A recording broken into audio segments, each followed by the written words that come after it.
To withdraw bits, start by signing into your account and navigating to the wallet section at the top. Here, you can view your bits and the amount you have, as well as find the option to withdraw. Before proceeding, it's essential to review the important information provided. Collecting as many bits as possible during the season is crucial, and this can be achieved by completing missions and referring friends.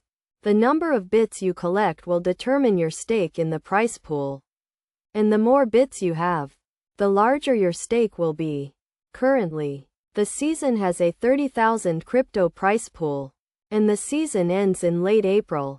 Although this may be different in the future.